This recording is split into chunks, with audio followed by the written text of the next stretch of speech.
And then let's just talk about the Bengals here. You are what you are. You're 0-3. You're 0-3.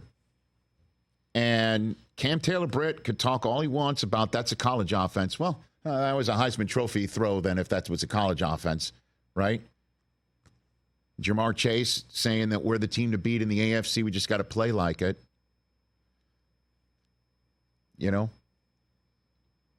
But they are what they are. I thought they were division winners this year.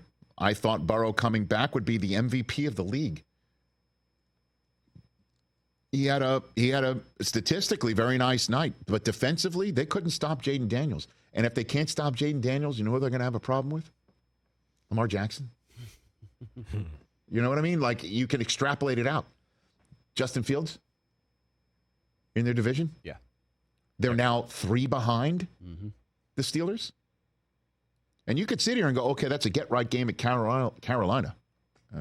Before last week. Really? I'd say that. Ask the Raiders how right they got.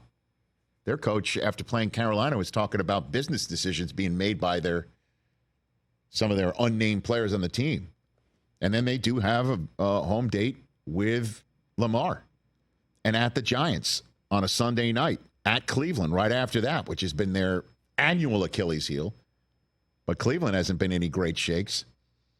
So can they dig out of it? Sure. And Joe Burrow, we're in the mode, and you'll hear this later on from Trevor Lawrence, quarterbacks of teams that are 0-3 looking for silver lining and talking about this, we're marathoning and not sprinting.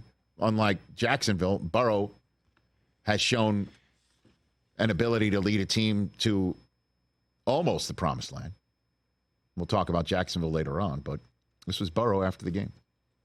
We're not happy with where we're at,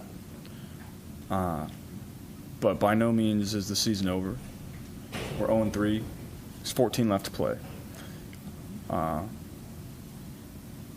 We just have to continue to get better and, see where the cards fall in the next, 10 weeks, whenever the bye is.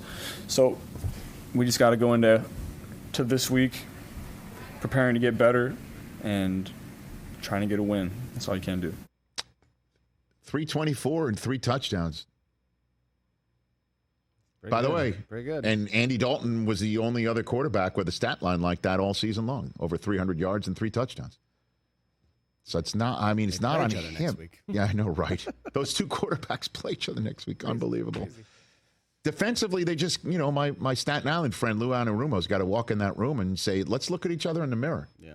And let's stop talking about what the other team's offense looks like, collegiately or not. Or we'll take Xavier Worthy out. All he does is run straight lines. Like, let's look in the mirror. That's the other thing. Parcells, the man in the glass. Remember that? Mm-hmm. That poem you always read about, the man in the glass. Look in the mirror and take your stock, because you are what you are. I'm sure there's a lot of guys walking around saying, what's happening to us right now? The good news is I still believe there's the guys in the room in there. Their kicker's got to stop missing field goals, right? They lose by 5. There's a missed field goal, and then the 2-point conversion that they should have had straight up at the 1-yard line. So there's the if, buts, and candies and nuts, but you are what you are.